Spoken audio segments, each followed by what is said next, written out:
Be sure to follow me on Twitter. There you can keep up with all the updates from Comics Explained and talk to me directly. So Nick Fury is kind of a quagmire in the world of the Marvel Cinematic Universe. And so what we're going to be doing in this video is we're going to be focusing on Nick Fury behind the scenes. And the reason why I say that is because there are, of course, the comic book tie-ins. There are the discussions, the events that we've seen over the course of the Marvel Cinematic Universe, as well as the TV show Agents of S.H.I.E.L.D. that tell us what it was Nick Fury was doing. And so what I'm hoping is that at the end of this video, while you'll notice that Nick Fury isn't the most prominent character in the realm of the films proper, that behind the scenes, he's probably the single most important character. And so the earliest history of Nick Fury actually comes in the form of a story called Nick Fury, Spies Like Us. Now, this story largely tells us what it was Nick Fury was doing at the very early days of his career during the Cold War, working for the CIA. Now, this story largely centers around the events of Nick Fury and his partner, a man named Escobar. And what we learn here is that Nick Fury and Escobar are actually tracking down a man named Viranovsky. Now, Viranovsky was formerly a CIA informant, but apparently he had been selling bad information, and as a result, he was deported from the United States. But during the time of this story, Viranovsky has resurfaced, and he apparently has information on 12 CIA operatives operating within Russia itself. And so what he intends to do is sell this information to the government. And so the intention of Nick Fury and Escobar is to intercept Viranovsky, to attain the information or gain the information from him and take that information back to the CIA headquarters. But what we learn is that this entire operation was basically a sting.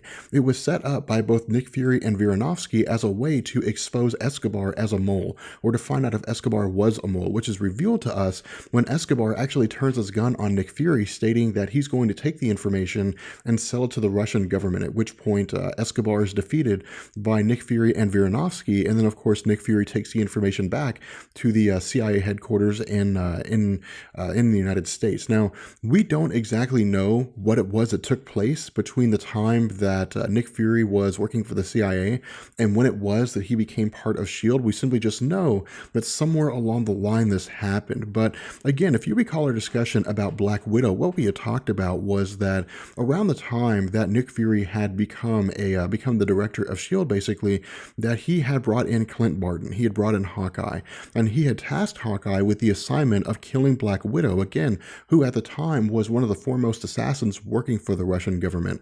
And so again, as we discussed in our Black Widow video, ultimately Hawkeye chose not to kill Black Widow, and instead basically tailed her, learned her identity, and then eventually brought her into S.H.I.E.L.D. along with Hawkeye himself. And so the result was that the two of them basically fought alongside and participated in a series of operations. Now, after the introduction of Hawkeye and Black Widow into S.H.I.E.L.D., Nick Fury eventually went on to basically track Bruce Banner, to track the Incredible Hulk. Now, the comic tie-in that we get for this actually takes place prior to the events of the Incredible Hulk film. And so at this point in the story, or at this point in the continuity of the Incredible Hulk, Bruce Banner has fled Culver University, but he hasn't actually taken up residence in South America yet. And so what Nick Fury's intention here is to basically, I guess his intention is to learn what it was that resulted in Bruce Banner becoming the Incredible Hulk, what it was that he was doing in trying to copy the program, or I guess the Project Rebirth system that had turned Steve Rogers into Captain America, and why it was this had taken place. And so what he does is he basically instigates a situation whereby Bruce Banner transforms into the Incredible Hulk.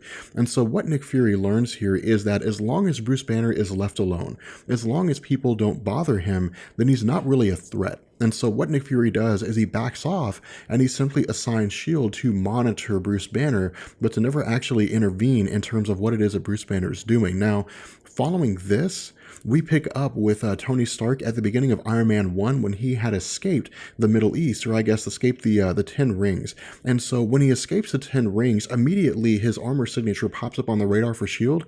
And Nick Fury is a little curious at first, but he really just kind of takes this time to monitor. But putting two and two together, he basically realizes that Tony Stark had in some form or fashion created a suit of armor that allowed him to escape.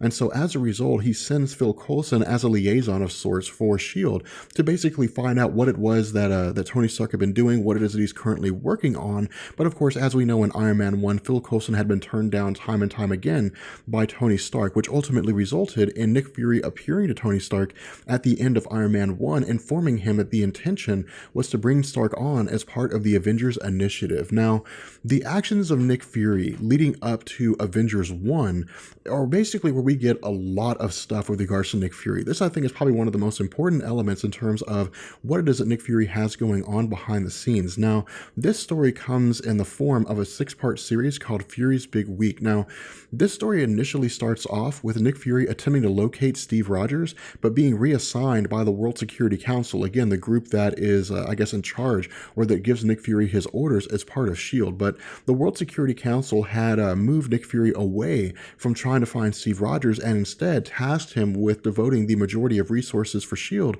to Project Pegasus, which again, as we know, was the attempt to harness the power of the Tesseract. Now, during this time, Nick Fury followed the orders of the World Security Council to a degree, but what he also did was basically tell Phil Coulson to cook the books, to make it look like they're spending as much time as they can, when in reality, Nick Fury is spending a majority of his time trying to find Steve Rogers, which of course we know he was successful in doing with the beginning of Captain America: The First Avenger. Now, during this week, what we also learned was that when the World Security Council approved the Avengers Initiative, that during the events of the Incredible Hulk, when we found Emil Blonsky was given the Super Soldier Serum, the intention was to bring Emil Blonsky on as part of the Avengers Initiative in place of the Incredible Hulk. But Nick Fury didn't want to see this happen. And so what Nick Fury did is he sent Tony Stark to meet with General Thunderbolt Ross to propose a situation where the Incredible Hulk would work with S.H.I.E.L.D., which is the reason for the post-credit scene at the end of the Incredible Hulk film. Now,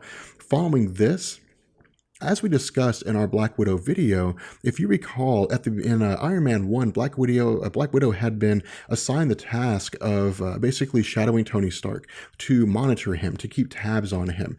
And so as a result, if you recall in Iron Man 2, Tony Stark and James Rhodes got into sort of a fight. And when they did, Natasha Romanoff was actually present during this conflict. And so she had contacted Nick Fury and told him what was going on. But around the same time that Nick Fury gets this call from Natasha Romanoff, he's told by one of the S.H.I.E.L.D. scientists that Tony Stark is dying, that palladium is basically poisoning Tony Stark. And so what the S.H.I.E.L.D. agent or S.H.I.E.L.D. scientists do is they give Nick Fury a vial, or I guess an injection of lithium dioxide, which of course, again, as we know, in Iron Man 2 was designed to curtail the effects of palladium poisoning. But we also saw that Nick Fury gave Tony Stark this kind of motivation, this kind of emotional bump that he needed to basically step into the role of being a true and decent superhero by giving him the message from his father, which of course also contained the way to combat palladium poisoning by the introduction of a new element. Now, after Fury's meeting with Tony Stark in Iron Man 2, if you recall, Natasha Romanoff was basically reassigned by Nick Fury, and Phil Coulson took her place. Now, the reason for this was because Black Widow was actually reassigned by Nick Fury to Culver University, and this point in the Marvel continuity, this point in Iron Man 2, coincides with the Incredible Hulk, or with Bruce Banner, returning to Culver University. And so Black Widow was assigned the task of monitoring Bruce Banner when he arrived at Culver University, and to keep Nick Fury abreast of any changes, anything that may basically instigate a situation whereby Bruce Banner turns into the Incredible Hulk. And so at the same time that this was happening, that these two other things were happening, that Hawkeye was reassigned by Nick Fury to visit New Mexico to basically keep tabs on the S.H.I.E.L.D. base, which basically took place at the same time that Thor had arrived to try to reclaim his hammer. So again, this is a very, very busy situation. There are a lot of things that are happening in a very short amount of time. And so after the events of Fury's Big Week, because again, all that stuff that we've gone over has taken place in a single week, Nick Fury was successful in locating Steve Rogers, and he basically has him stationed at the S.H.I.E.L.D. headquarters in New York for recovery, which of course is basically, again, the post-credit scene at Captain America: The Winter Soldier, Captain America: The First Avenger, when we found that Steve Rogers had woken up and then fled into the city of New York and was ultimately confronted by Nick Fury. Now again, following the events of the Avengers film, we pick up with Nick Fury during the events of Captain America: The Winter Soldier and the collapse of S.H.I.E.L.D. Now, at at the end of Winter Soldier, what we learned was that Nick Fury was going underground to attempt to destroy what was left of Hydra, but this was basically expanded on in Agents of S.H.I.E.L.D. when Nick Fury visited Coulson at the end of Season 1, providing him with a toolbox for all the things that he would need to basically bring S.H.I.E.L.D. or to rebuild S.H.I.E.L.D., but also handing over to him the position of Director of S.H.I.E.L.D. And so what this does is it ultimately leads us to the current state of affairs with regards to Avengers 2 Age of Ultron. With that being said, I hope that made sense. I know it's a lot to take in, but there's a lot going on with Nick Fury and the Marvel Cinematic Universe. But we're going to go ahead and bring this video to an end. I hope you guys enjoyed it. If you did, let me know, and I will catch you guys later. Peace.